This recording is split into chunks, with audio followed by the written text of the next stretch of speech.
Quem somos? O que buscamos? A DINI-ONE apresenta o núcleo técnico operacional do maior centro de diagnóstico em genômica da América Latina. Somos especializados em exames genéticos de alta complexidade e medicina personalizada. Oferecemos o melhor da medicina diagnóstica para nossos pacientes e contamos com uma equipe de especialistas em genômica, biologia molecular e bioinformática.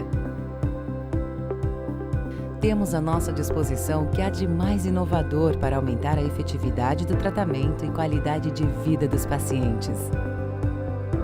Contamos com equipamentos de amplificação e sequenciamento de última geração e metodologia de análise avançada. O nosso compromisso é trazer um diagnóstico de precisão com excelência. Trabalhamos juntos para entregar sempre o melhor resultado, porque aqui cada paciente é único. Você é a nossa razão de existir.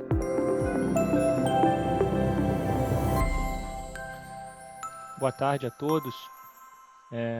Já estamos aproximando das 17 horas, que é o horário marcado. Hoje devem começar já no horário certo. O Dr. Cristóvão e o Dr. Felipe, que são os palestrantes de hoje, já vão iniciar a palestra. Eu sou Leonardo Caiati, eu sou coordenador médico de Medicina de Precisão na DASA.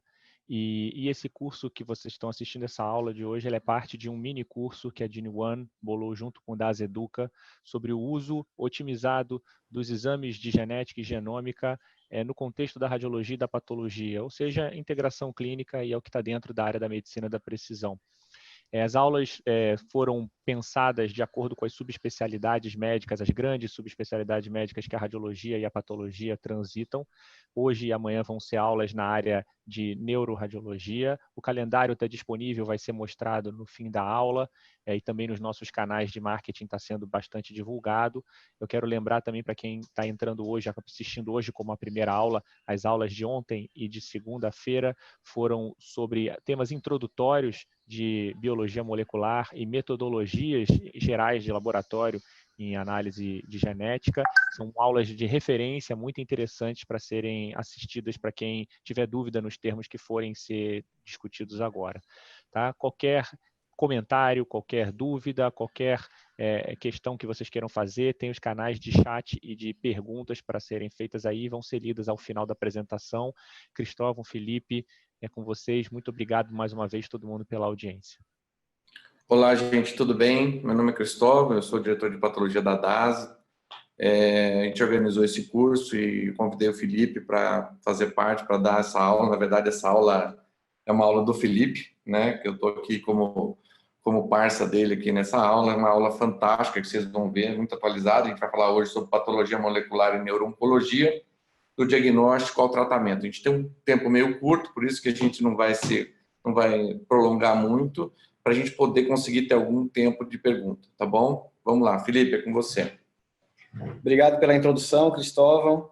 Como ele falou, sou Felipe, sou médico patologista, sou coordenador aqui pelo ensino da patologia DASA. A gente vai conversar um pouco sobre patologia molecular em neuro-oncologia, tentar dar um enfoque tanto do diagnóstico, radiológico, histopatológico, molecular e falar como isso interfere no tratamento desses pacientes. Como é que era feita, como é que sempre foi feita a classificação dos tumores do sistema nervoso central? Era baseado na similaridade que aquele tumor tinha com alguma célula reconhecível do sistema nervoso. Nesse contexto, a gente tem como células gliais os astrócitos, os oligodendrócitos, o epêndima e a micróglia. Então, os tumores que eram parecidos com essas células, a gente chama até hoje, né, de astrocitomas, oligodendroglioma, ependimoma, e até então a micróglia não tem um tumor correspondente. Nós temos também células neuronais, e elas podem ter uma morfologia de célula ganglionar, o clássico neurônio piramidal, do córtex pré-frontal, ou podem ser também neurônios de padrão neurocítico, como, por exemplo, da camada granular do cerebelo. Temos outros tipos celulares, como, por exemplo, células meningoteliais, e baseado na semelhança com essas células é que a gente vai classificar essas neoplasias. Tudo começou com Harvey Cushing e Percival Bailey, que desenharam essa classificação baseado no desenvolvimento do sistema nervoso primitivo. E dependendo do estágio de diferenciação que esse tumor se parecia, ele recebia um nome, por exemplo, meduloepitelioma, se parecia com epitélio medular do sistema nervoso, astroblastoma, que se parecia com astroblasto, e muitos dos termos que eles cunharam há quase um século atrás, a gente ainda utiliza hoje em dia, claro que com um enfoque mais de classificação molecular. A classificação que está corrente até hoje é a classificação da Organização Mundial de Saúde de 2016, provavelmente final desse ano teria uma reunião deles para decidir um próximo livro para 2021 ou 2022, agora a gente não sabe mais em que momento que esse livro vai sair. O fato é que novas atualizações já têm sido publicadas e eu vou comentar um pouco para vocês. Resumidamente, a gente divide os grandes grupos de tumores cerebrais. Nós temos os gliomas difusos ou infiltrativos, nós temos outros gliomas que em geral são gliomas circunscritos, né? Glioma infiltrativo cresce por infiltração das estruturas, glioma circunscrito cresce por expansão. Nós temos também tumores ependimários, temos tumores embrionários, são do neuroepitélio primitivo, temos tumores que são neuronais ou glioneuronais e temos tumores meníngeos.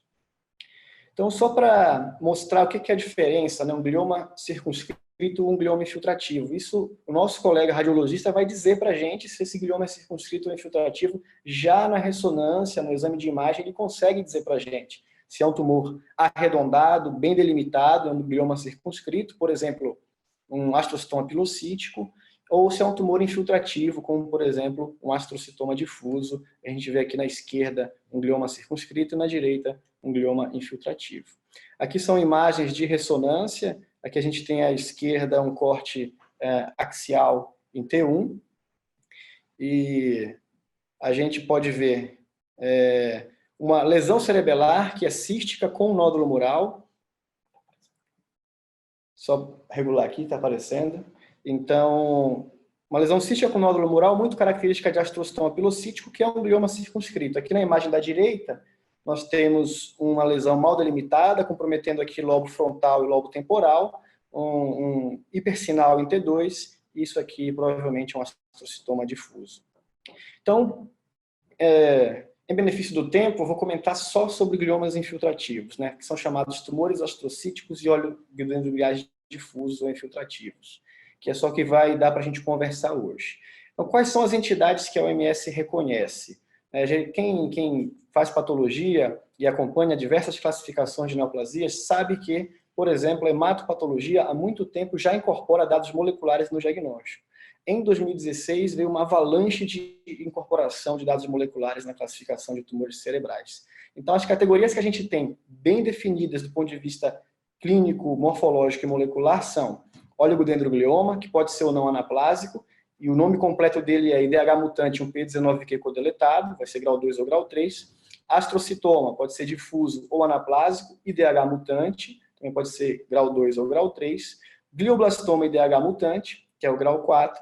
Nós temos uma entidade reconhecida recentemente chamada glioma difuso da linha média, que tem uma mutação K27M no gene da histona 3, também é grau 4 da OMS, e nós temos o glioblastoma IDH selvagem. Aqui eu coloquei em vermelho duas características, duas entidades que a gente tem que ter muito cuidado, porque provavelmente elas não existem mais do ponto de vista molecular. Por exemplo, astrocitoma difuso ou astrocitoma anaplásico IDH selvagem, em geral corresponde a uma outra neoplasia, principalmente glioblastoma IDH selvagem. E oligoastrocitoma, seja ele oligoastro ou anaplásico, sem outra especificação, em geral a gente consegue resolver ele ou para um oligodendroglioma ou para um astrocitoma. Então a gente deve, sempre que possível, evitar esses diagnósticos.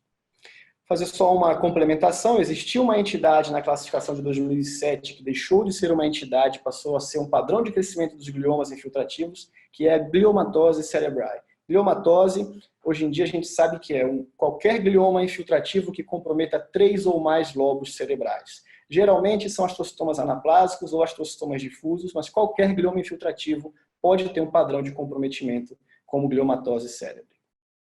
Começar a falar pelo mais bem definido molecularmente, que é o oligodendroglioma IDH mutante e um P19Q codeletado. É um tumor raro, cerca de 1,7% dos tumores cerebrais primários, com uma incidência estimada de 0,26 casos para cada 100 mil habitantes. A vasta maioria, para não dizer todos os oligodendrogliomas IDH mutantes, um P19Q codeletados, ocorre em adultos. com pico de incidência entre 35 e 44 anos. Ele é extremamente raro em crianças. A gente tem que ter muito cuidado em fazer esse diagnóstico em criança. Provavelmente, tumores com morfologia oligodendroglial em crianças que já foram reportados ou diagnosticados correspondem a outros gliomas de baixo grau, que em geral vão ter alteração dos genes FGFR1, MIB ou MIB-L1. O oligodendroglioma, então, bem definido, ocorre nos hemisférios cerebrais, é um tumor hemisférico com corticotropismo. A gente não vai ver oligodendroglioma no tronco cerebral nem na medula espinhal. Então, por ordem de frequência, ocorre mais no lobo frontal, depois temporal, parietal e occipital. Do ponto de vista clínico, 2/3 dos pacientes apresentam convulsões, podem ter também cefaleia, déficit focais e alteração mental. Então, essa é uma imagem, aqui à esquerda uma tomografia de um oligodendroglioma, aqui à direita uma ressonância axial ponderada em T2. Então, aqui a gente vê o que eu sempre procuro para fazer o diagnóstico do oligodendroglioma na imagem, é esse padrão acompanhando os giros, a circunvolução dos giros cerebrais. Aqui na direita, na ressonância, a gente vê que o tumor tem um hipersinal em T2. Esse hipersinal mais intenso provavelmente é edema, e o tumor está aqui acompanhando o giro cerebral. Ele tem um corticotropismo exacerbado. Aqui outra ressonância, dessa vez em T1, e todos os gliomas em geral têm baixo sinal em T1, e aqui a gente tem, ele engorda e alarga o giro e vai acompanhando predominantemente a substância cinzenta e, consequentemente, acaba comprometendo a substância branca subjacente. Aqui mais uma ressonância, dessa vez em T2, e a gente vê esse hipersinal característico do oligodendroglioma engordando o giro. Isso se reflete também na microscopia, quando a gente tem a possibilidade de fazer um corte como esse da esquerda de um oligodendroglioma, a gente vê que ele vai acompanhando o córtex e formando nódulos nesse córtex. Obviamente que ele vai ter também alguma infiltração da substância branca.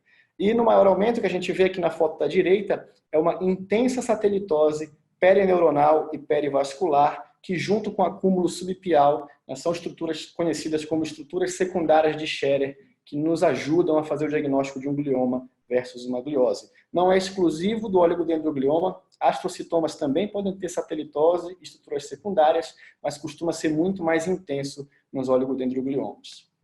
A característica principal, ao meu ver, do oligodendroglioma é a monotonia citológica e arquitetural. É um tumor que as células são regularmente espaçadas ao longo da neoplasia. Os núcleos são arredondados, sem hipercromasia, sem irregularidade. São todos núcleos muito monótonos entre si, frequentemente com esse artefato que produz um halo claro perinuclear, que a gente conhece como ovo frito. Outra característica dos oligodendrogliomas são a presença de calcificações e uma trama vascular que lembra chamado vascularização em pés de galinha. Tudo isso ajuda a gente a reconhecer morfologicamente um oligodendroglioma. Oligodendrogliomas anaplásicos são caracterizados por aumento da atividade mitótica, proliferação microvascular e necrose, podendo ter pseudopalissada. Então, não é porque tem necrose que é automaticamente glioblastoma. Pode ser um oligodendroglioma anaplásico. E o oligodendroglioma, quando definido do ponto de vista molecular, ele não progride para um glioblastoma. Ele é oligodendroglioma grau 2, oligodendroglioma anaplásico grau 3 e tem um prognóstico muito melhor que dos glioblastomas. Aqui nessa imagem para mostrar a alta celularidade e a proliferação microvascular. O ponto de corte para mitose, tem um artigo que fala, e é mencionado no livro da OMS, que acima de 6 mitoses por 10 campos de grande aumento já nos permite dar o diagnóstico de oligodendroglioma anaplásico. Do ponto de vista molecular, todos os casos têm que ter mutação de IDH, principalmente IDH1, mais de 90% dos casos. Mutação de IDH2 é mais raro em oligodendroglioma. Todos os casos têm que ter a codeleção de todo o braço curto do cromossomo 1 e todo o braço longo do cromossomo 19, que a gente chama de codeleção 1p e 19q. A maioria dos casos tem mutação do promotor do gene TERT e a maioria dos casos também tem metilação do promotor do MGMT. Todo tumor que tem mutação do IDH, isso leva o tumor a apresentar um fenótipo hipermetilador das ilhas CPG, que leva a metilação de milhares de genes, incluindo o MGMT. Outras alterações que podem aparecer em oligodendroglioma são mutações do gene SIC, do FUBP, e deleções de CDKN2A, que em geral estão associados com comportamento biológico mais agressivo e com oligodendroglioma anaplásico. Então, a imunistoquímica para IDH1, mutado, R132H, costuma ser assim, forte e difusa. Quando a gente pesquisa, pode pesquisar a codeleção por vários métodos. Um deles é o FISH, outro é o MLPA, que o Cristão vai comentar daqui a pouco. Então, a gente vai fazer 2 sondas de FISH, uma para 1P e uma para 19Q. Então, o que a gente vai ver na célula é 2 sinais do braço longo do cromossomo 1 e apenas um do braço curto. Isso é uma deleção de 1P e tem que ter também a do 19Q para eu fazer o diagnóstico completo. Oligodendroglioma, IDH mutante, 1P, 19Q codeletado. Se morfologicamente, para mim, é um oligodendroglioma, mas eu não tenho como fazer IDH, não tenho como fazer a codeleção, a OMS recomenda que a gente dê o diagnóstico de oligodendroglioma sem outra especificação e numa nota escreva por que ele é sem outra especificação. Ou porque eu não consigo fazer o teste molecular, ou porque eu fiz o teste molecular e ele foi inconclusivo. Porque os pacientes que têm oligodendroglioma verdadeiro, IDH mutante, um P19 que é codeletado, têm sobrevidas livres de progressão maiores que 10 anos e têm uma ótima resposta a uma combinação de drogas que nos Estados Unidos é utilizada, chamada PCV. Passando para os astrocitomas IDH mutantes, que também são de bom prognóstico, a gente tem classicamente a divisão em astrocitoma difuso, anaplásico e glioblastoma IDH mutante. Então, eles correspondem a mais ou menos 20% dos tumores astrocíticos, com uma incidência estimada entre 0,55 e 0,75 casos por 100 mil habitantes, ocorre predominantemente em adultos, com idade média de 38 anos, e também são tumores hemisféricos, mais comumente no lobo frontal. É muito raro eu ter um tumor IDH mutante numa criança. O que acontece é que pacientes nos seus 16, 17 anos, eles tanto podem ter tumores tipo pediátrico, quanto tumores tipo adulto. Então, os sintomas também são de convulsão, dificuldades de fala, dificuldades motoras. Geralmente, o início não é tão abrupto, é mais insidioso. Os glioblastomas IDH mutantes, eles são 10% dos glioblastomas. A maioria dos glioblastomas é IDH selvagem. Então, a semelhança dos de baixo grau, eles também ocorrem no lobo frontal e a média de idade é mais baixa que o glioblastoma IDH selvagem, mais ou menos 45 anos, enquanto que o IDH selvagem é de 55 a 75 e IDH mutantes são pacientes mais jovens. Provavelmente pela progressão de astrocitomas de mais baixo grau. É o que a gente historicamente chamava de glioblastoma secundário. A gente sabia que eles tinham um bom prognóstico, e o bom prognóstico deles é pela presença da mutação do gene IDH.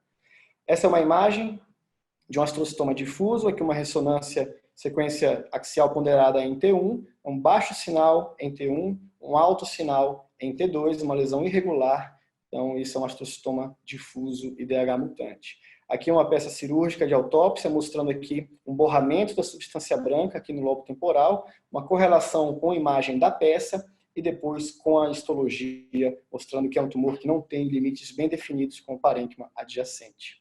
O astrocitoma anaplásico, ele tem uma imagem semelhante ao astrocitoma difuso, com a diferença que ele pode apresentar realce heterogêneo pelo contraste. Já o glioblastoma, em geral, vai ter um realce mais intenso e frequentemente de padrão anelar. Isso implica dizer que ele tem necrose central, que é a necrose que a gente vê na microscopia e faz o diagnóstico de glioblastoma. Então, na histologia, essa é mais uma imagem de astrocitoma IDH mutante, ocupando aqui lobo frontal e temporal, uma lesão mal delimitada que desarruma a trama de mielina, e aqui astrócitos irregulares, o astrocitoma, as células são hipercromáticas, são irregulares. Você não tem um oligodendroglioma com uma célula tão irregular como essa, tão alongada como essa. O oligodendroglioma, as células são todas bem redondinhas, e no astrocitoma as células são mais pleomórficas. Astrocitoma anaplásico, por definição, tem mitoses. O ponto de corte sempre foi muito controverso, mas o consenso é que, numa ressecção cirúrgica, 2 mitoses já são suficientes para a gente chamar um astrocitoma de anaplásico. Não são 2 mitoses em Bestcamp, são 2 mitoses no espécime. Se eu tenho uma biópsia esterotáxica, muitos autores consideram que uma mitose numa biópsia é suficiente para dar o diagnóstico de astrocitoma anaplásico. Muitos desses tumores podem apresentar as células com citoplasma amplo, eosinofílico e o núcleo rechaçado para a periferia. Isso é um padrão gemistocítico. Quando esses tumores têm mais de 20% de células com esse padrão, a gente chama de astrocitoma gemistocítico, grau 2 ou grau 3, ou às vezes grau 4, IDH mutante. Mas o que é mais importante do que o padrão gemistocítico é a gente definir o status de mutação do IDH. O glioblastoma tem como características principais a presença de necrose, frequentemente com pseudopalissada nuclear, e ou proliferação microvascular, muitas vezes formando vasos glomeruloides. um ou outro, não precisa ter os dois. A gente fica muito mais confortável de dar o diagnóstico de glioblastoma quando a gente vê necrose. Mas a gente tem que estar também apto a dar o diagnóstico com proliferação microvascular e atividade mitótica. Do ponto de vista molecular, todos eles têm mutação de IDH, é o que define essa entidade. A maioria tem mutação de P53 e também de ATRX, que leva à perda da expressão da proteína, e essa é a assinatura molecular dos astrocitomas IDH mutantes. Essa é a morfologia, uma lesão astrocítica difusa, alguns núcleos mais aumentados de volume, hipercromáticos. IDH mutado é positivo. Eu tenho perda de expressão de ATRX, sempre tenho que ter um controle interno em endotélio ou células normais. E o P53 em mais de 80% das células num padrão aberrante, com um P19Q intacto. Isso faz o diagnóstico de um astrocitoma IDH mutante. Existem duas atualizações importantes, e agora eu vou comentar para você que gosta de neuropatologia, que quer estudar neuropatologia. Foi lançado no final de 2018 esse consórcio chamado C-Impact Now. É um consórcio dos maiores neuropatologistas do mundo para trazer atualizações nos tumores cerebrais, para não ter que esperar o próximo livro da OMS. Esse Now significa Not Official WHO. Então, para a gente ir sabendo o que vai mudar no próximo livro, mesmo antes do livro sair. Então, já tem 6 atualizações, a última saiu mês passado. Na atualização 2, eles clarificaram como eu sou capaz de dar o diagnóstico de um astrocitoma difuso ou anaplásico IDH mutante. E na atualização número 5, eles propõem nova terminologia para esses tumores e novos critérios de graduação envolvendo dados moleculares, que eu achei assim uma medida super ousada. Achei que os neuropatologistas sempre fossem resistir a essas mudanças, mas para mim são mudanças que vieram para o bem. Então, a atualização número 2 fala que se eu tenho um tumor astrocítico grau 2 ou grau 3, que é IDH mutante, que tem P53 forte e difuso e tem perda de ATRX, eu posso dar o diagnóstico de astrocitoma difuso ou anaplásico IDH mutante sem ter que pesquisar a codeleção de um P19Q. Muita gente já fazia isso na prática, mas agora veio para dizer que a gente está autorizado, provavelmente na próxima OMS, a fazer o diagnóstico só já com a morfologia e a imunistoquímica. E essa outra atualização, que foi bem mais revolucionária, em vez da gente chamar esses tumores de astrocitoma difuso, anaplásico e glioblastoma, que a gente passe a chamar esses tumores num todo como astrocitoma IDH mutante, grau 2, grau 3 ou grau 4. E os critérios para grau 2, grau 3 ou grau 4 são muito parecidos com o que a gente já usa para difuso, anaplásico e GBM. Então, para grau 2, eu não tenho atividade mitótica, ou ela é baixa, eu não posso ter proliferação microvascular, não posso ter necrose, que é o que define GBM, e eles adicionaram um critério. Eu não posso ter deleção homozigótica de CDKN2A, porque a deleção homozigótica de CDKN2A confere um prognóstico semelhante ao glioblastoma IDH mutante. Isso também para outros tumores do sistema nervoso central. O diagnóstico de grau 3, que é o nosso anaplásico, eu vou ter anaplasia, atividade mitótica, mas também não posso ter proliferação microvascular, não posso ter necrose e não posso ter deleção de CDKN2A. E para o nosso astrocitoma IDH mutante grau 4, que é o que a gente chama atualmente de glioblastoma, aí sim eu vou ter proliferação microvascular ou necrose, ou ainda a deleção homozigótica do CDKN2A. Talvez daqui a alguns anos a gente já incorpore isso na nossa prática diagnóstica, e isso é capaz de separar melhor o prognóstico desses tumores. E agora a gente passa para o cara do mal, o verdadeiro glioblastoma, que é o glioblastoma IDH selvagem, que é o grau 4 da OMS. O glioblastoma IDH mutante, perto desse cara aqui, é até bonzinho. Esse é o verdadeiro glioblastoma que a gente tem em mente, a gente chama de GBM, glioblastoma multiforme, que era o nome antigo. É o tumor maligno primário mais frequente em adultos, até 50% dos casos são GBMs, 3 a 4 casos por 100 mil habitantes nos Estados Unidos, preferencialmente entre 55 e 85 anos, geralmente nos hemisférios cerebrais. Ele é muito centrado na substância branca e cinzenta profunda, diferente, por exemplo, do óligo, que é mais corticotrópico. Ele é muito mais variável em sua localização. Enquanto que os tumores IDH mutantes gostam muito do lobo frontal, o glioblastoma IDH selvagem pode acometer temporal, parietal, frontal ou occipital, nessa ordem, de acordo com essa série do Hospital Universitário de Zurique. Glioblastomas da linha média, que são mais comuns em crianças, eu vou comentar sobre eles daqui para frente, mais para frente.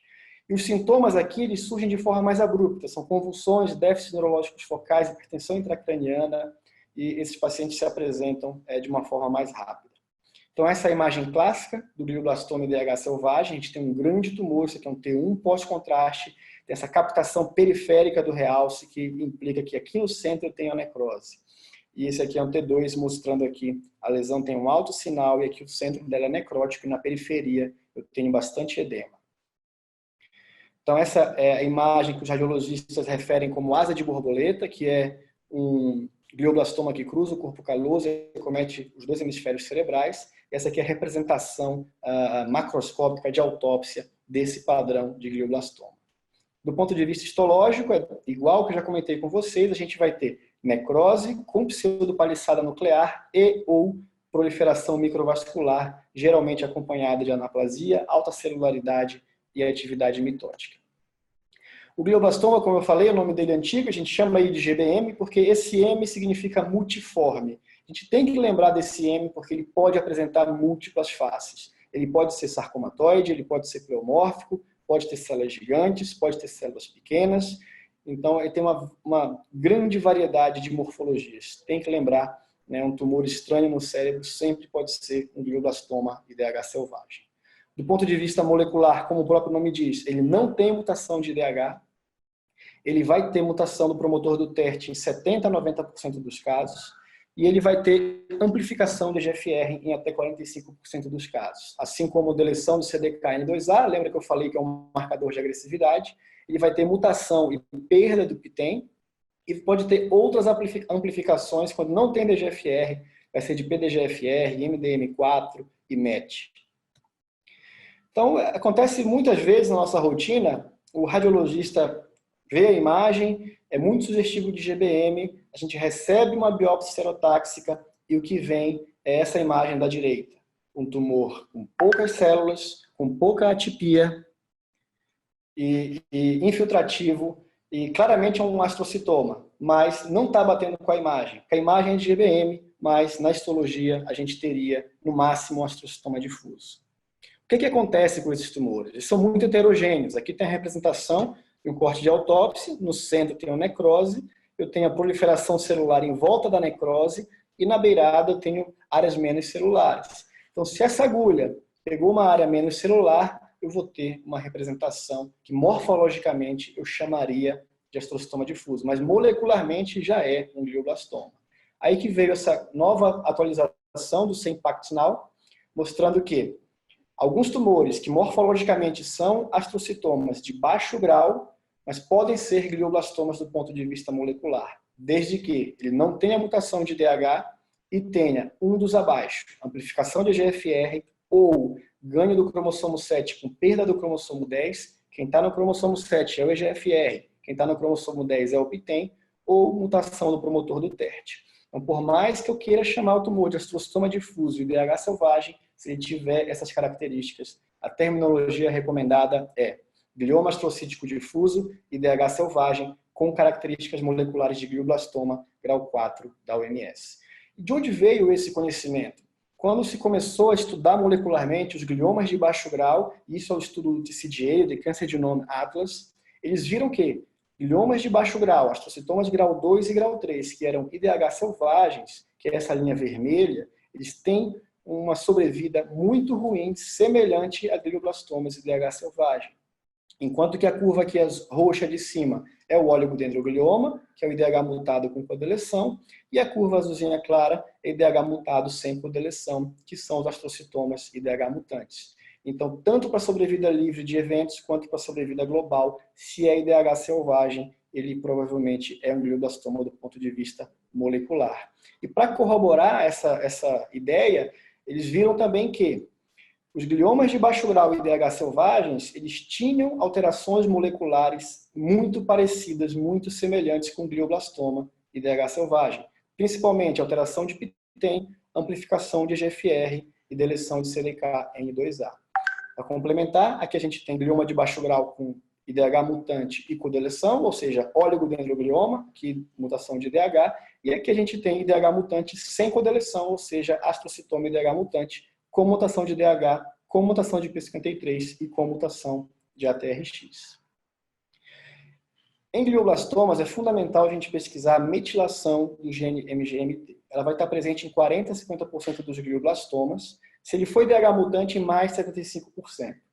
O gene MGMT é um gene que protege o tumor. Quando ele está funcionando, ele protege o tumor.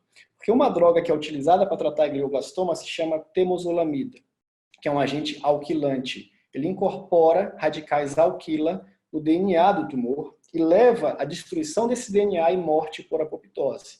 Mas a função do MGMT, que é uma metilguanina metiltransferase, é retirar esses radicais alquila e proteger o DNA tumoral dessa destruição. Só que toda vez que eu tenho a metilação de um gene, esse gene é silenciado e para de funcionar. Então, se o gene MGMT está metilado, ele não existe naquele tumor e não protege aquele tumor do ataque pela temozolomida. Então, aqui a gente tem um tumor que está sendo atacado pela temozolomida, que o TMZ e o MGMT vai lá e tira o radical alquila desse tumor. Num tumor que está metilado, ele não tem MGMT funcionante, a temozolomida pode funcionar nesse tumor. Isso foi demonstrado que todo tumor que tem mutação de IDH, como eu comentei antes, ele vai ter um fenótipo hipermetilador das ilhas CpG. Isso acontece porque o IDH, que é a isocitrato desidrogenase, quando ela está mutada, ela leva um acúmulo de alfa-cetoglutarato na célula, e esse acúmulo de alfa-cetoglutarato leva a uma série de alterações epigenéticas, incluindo a hipermetilação. Então isso vai levar à hipermetilação de muitos genes, incluindo MGMT. Esse é um trial de 2005 do URTC que mostra que MGMT, quando ele está metilado, ele é um fator de bom prognóstico, que é essa curva de sobrevida vermelha aqui de cima, com MGMT metilado e MGMT não metilado, eles têm pior prognóstico. Reparem que eu coloquei aqui do lado a curva de sobrevida de glioblastoma IDH mutante e IDH selvagem, e há uma certa correlação dos MGMT metilados com IDH mutantes e MGMT não metilados com IDH selvagem. Mas, independente disso, a metilação de MGMT é um fator preditivo de resposta à combinação de radioterapia com temozolomida. Então, tumores metilados que foram submetidos à radioterapia e temozolomida, que é essa curva vermelha de cima, tiveram sobrevida global melhor do que os tumores que só foram tratados com radioterapia ou os que não eram metilados. Então, a gente tem que pesquisar a metilação de MGMT em glioblastoma. Vou apresentar um breve caso, só para discutir mais uma entidade. Uma menina de 13 anos, previamente rígida, com cefaleia progressiva há 2 meses, além de tontura, fraqueza e hipersônia. Ela tinha uma lesão talâmica mesencefálica, com realce irregular pelo contraste, e recebeu uma biópsia estereotáxica. Esse foi o squash da congelação, uma neoplasia muito celular, com mitoses atípicas. A gente fez o diagnóstico de glioma de alto grau, corroborado pelo corte da congelação. Os cortes definitivos mostraram um tumor muito celular, com mitoses atípicas, mas sem necrose e sem proliferação vascular. Se eu fosse aplicar os critérios convencionais para classificar esse tumor, eu chamaria ele de um astrocitoma anaplásico. Mas aí que a gente, conhecendo essa nova entidade que foi descrita, a gente partiu para a imunistoquímica, foi GFAP positivo, P53 em padrão mutado, positivo difuso para H3K27M, que é um anticorpo desenvolvido para a mutação específica K27M do gene da histona 3.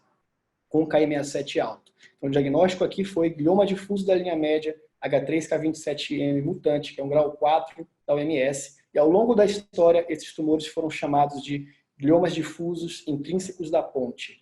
Então, essa é a primeira série de 47 casos que descreveu esses gliomas difusos da linha média, podem acometer tálamo, mesencéfalo, ponte, bulbo e medula espinhal. Então, se for linha média, tem que pesquisar H3K27M, e eles podem acontecer também fora da linha média. Felizmente é mais raro, mas a gente tem que lembrar que eles podem acometer também.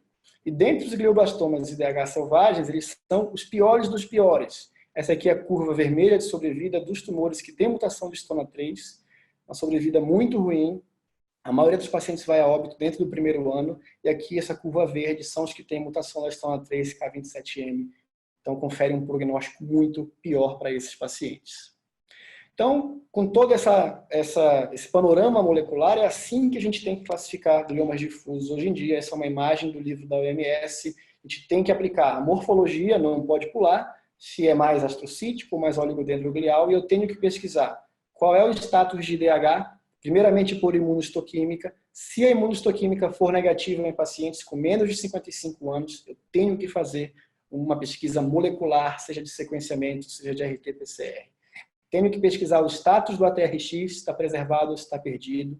tenho que pesquisar em algumas situações o FISH para um P19Q, tenho que pesquisar o status do H3K27M, e assim eu vou conseguir enquadrar o tumor nessas entidades que eu acabei de conversar com vocês.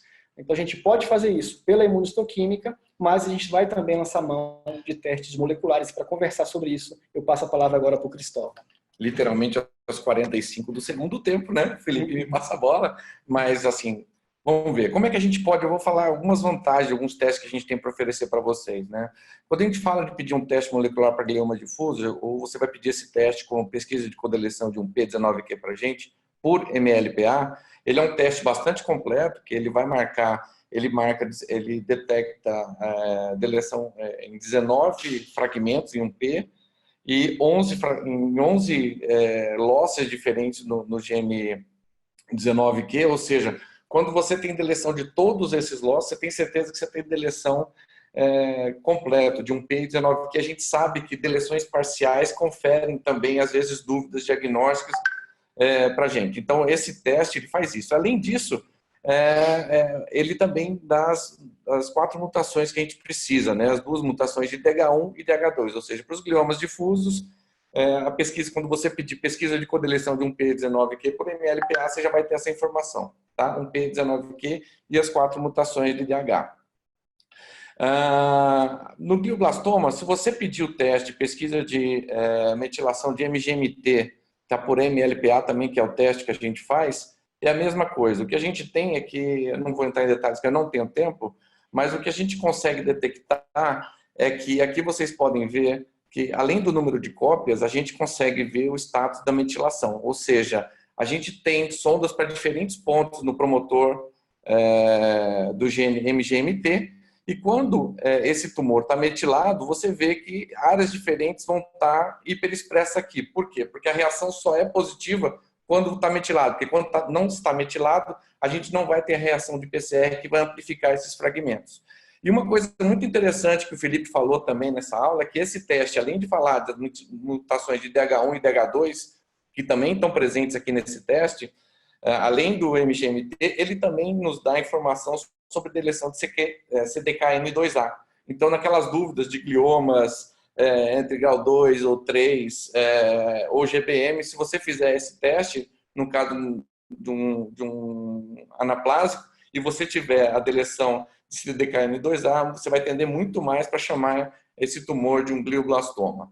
A gente não pode esquecer do BRAF, não tem muito tempo aqui para falar também, mas numa série de tumores aqui, a gente tem vários tumores pediátricos, né? Astrocitoma pilocítico, ganglioma, o astrocitoma ou ganglioma desmoplásico infantil. Vários tumores podem ter mutações de BRAF ou essas mutações podem ser fusões.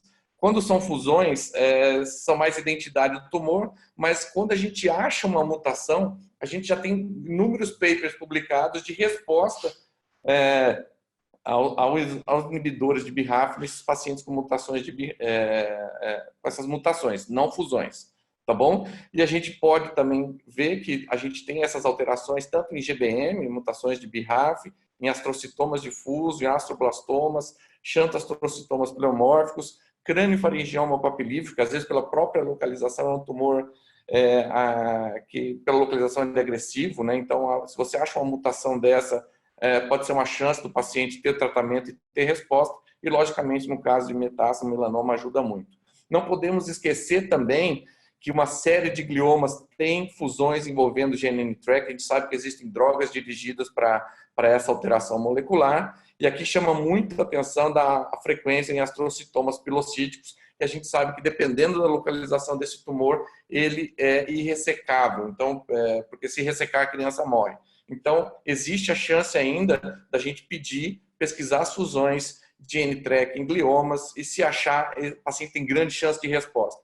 Não esquecer que o sistema nervoso central expressa, a gente tem alta expressão de N-TRK, ou seja, por imunistoquímica, essa pesquisa não é confiável, a gente tem que ir direto ou para o FISH ou para o NGS. E quando a gente junta todas essas informações, a gente tem uma solução bastante interessante, que é o painel Target One, que além de pesquisar as mutações, a gente consegue ver amplificações aqui em alguns genes, como o EGFR, que o Felipe falou, que é muito importante para o diagnóstico de GBM, em alguns casos, quando a gente tem dúvida, né? Principalmente aqueles casos que a gente não achou mutação de DH. Além disso, aqui também a gente tem as mutações de DH1 e DH2, as mutações de PDGFR, ou seja, boa parte dos genes que o Felipe falou, que ajudam na classificação, estão nesse painel de 52 genes que se chama Target One. Tá? E para finalizar, voltando ao Felipe. Então, o Cristóvão mostrou para a gente, né, que ferramentas que a gente tem, principalmente aqui na GeneOne, que a gente pode usar para refinar a classificação dos gliomas. E o que é que vem pela frente? Né? A neuropatologia demorou muito para entrar na era molecular, mas quando entrou a galope. E agora o que a gente tem está sendo praticado, começou na Europa, especificamente na Universidade de Heidelberg, na Alemanha, já se difundiu para a Europa, para os países que têm uma condição financeira de saúde boa, e agora já começou nos Estados Unidos também, principalmente no NIH e na UCSF de São Francisco, que é a classificação de gliomas pelo perfil de metilação. O que é o perfil de metilação?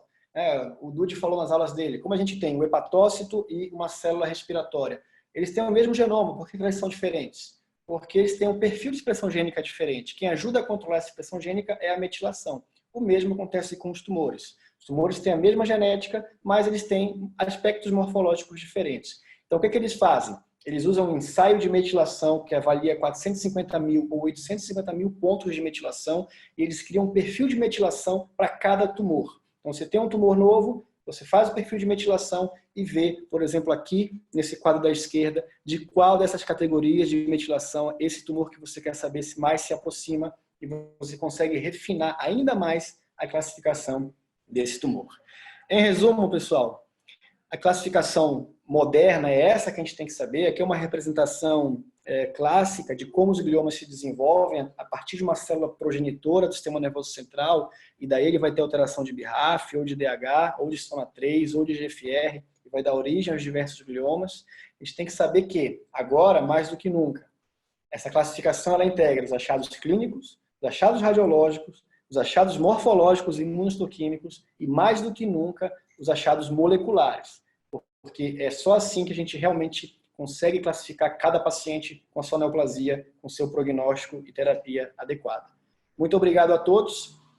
Só último lembrete, acessem o Facebook, entrem e procurem um grupo chamado Surgical Neuropathology, é um grupo que eu criei em agosto de 2014, tem mais de 20 mil membros, sempre tem casos de neuropatologia sendo postados lá. Infelizmente não estou com tanto tempo, mas tem muita gente que posta, é muito interessante.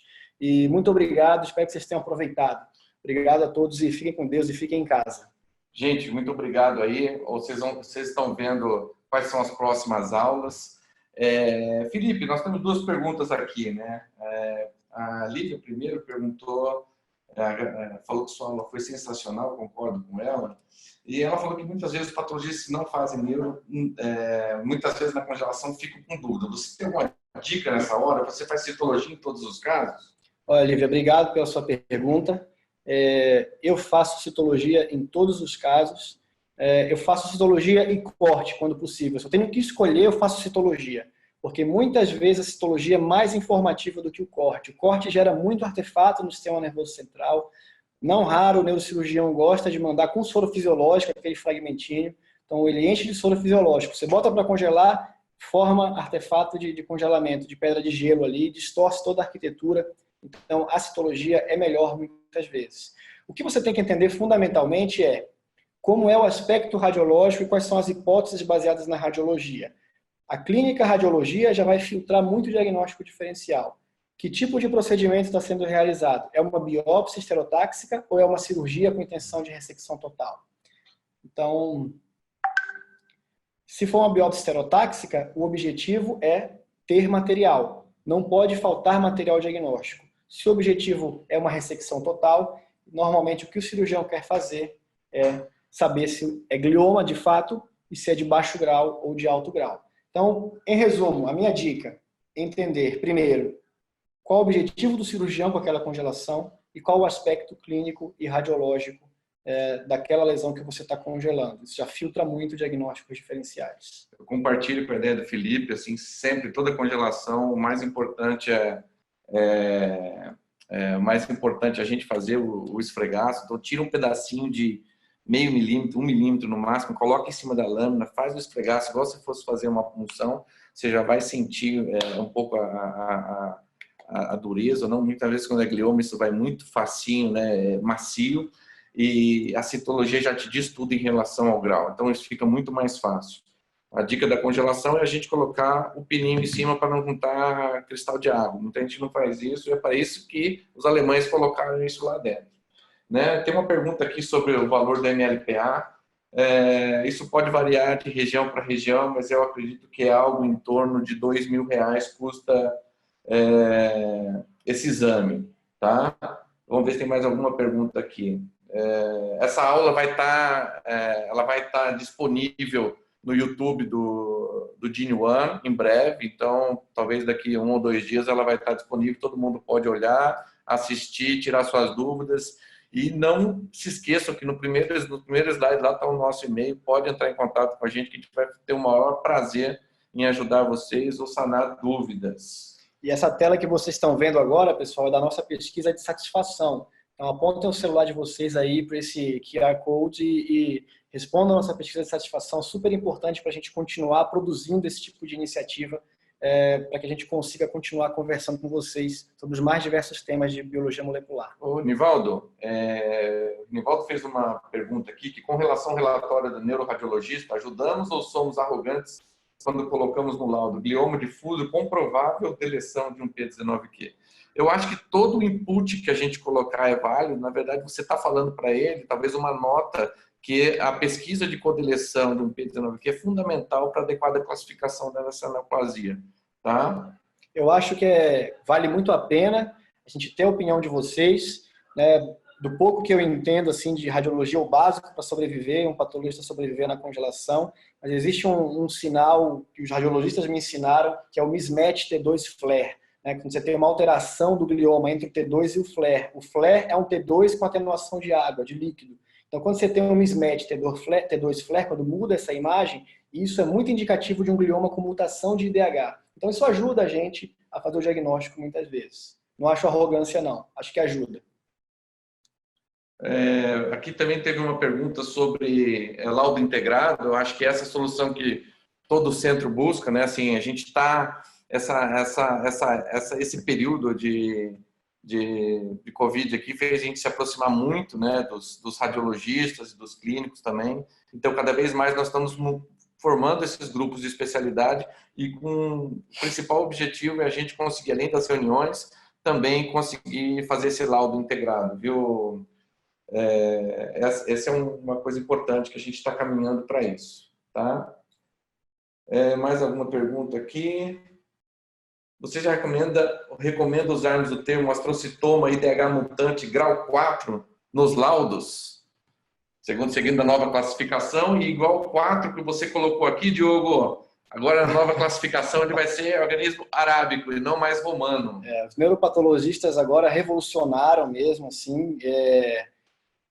Eu comecei a fazer isso em alguns laudos. Claro que você tem que combinar com o radiologista, com o neurocirurgião, com o neurooncologista. Eu acho que vale a pena a gente fazer uma transição e começar a colocar astrocitoma IDH mutante grau 4, entre parênteses, antigo glioblastoma IDH mutante. Porque eu acho importante reservar o termo glioblastoma só para o IDH selvagem, porque é esse que vai matar rápido o paciente. Então, eu acho que a gente faz um período de transição e daqui a algum tempo, provavelmente, a gente vai estar usando a nova nomenclatura. Isso vai uniformizar os laudos, isso vai uniformizar os trials clínicos para inclusão de pacientes. Então, eu acho que vale a pena a gente começar a utilizar essa nomenclatura. Já saiu uma nova atualização do C-Impact Now, reafirmando essa mudança, e assim com a mudança da graduação, em vez de algarismo romano, como o Gustavo falou, para algarismo arábico, isso vai ser incorporado na próxima WHO. É isso aí, gente. A gente não vai ter mais tempo para responder perguntas, porque nós temos mais 2 minutos aqui, talvez. Eu queria agradecer muito a presença de todos vocês, agradecer o Felipe, que deu uma excelente aula. Isso aqui é uma demonstração para vocês verem o quanto a DASA está investindo não só em tecnologia, né, na Gene One, para fornecer os exames de ponta, mas também em pessoas, que a gente sabe que o que faz o serviço, né, o que faz a qualidade do diagnóstico são as pessoas. Tá? Vocês fiquem à vontade de nos visitar quando precisarem, entrem em contato, que a gente vai estar à disposição 100% do tempo, ou assim que possível a gente vai falar com vocês. Muito obrigado pela presença de todos. Tchau, pessoal. Boa noite.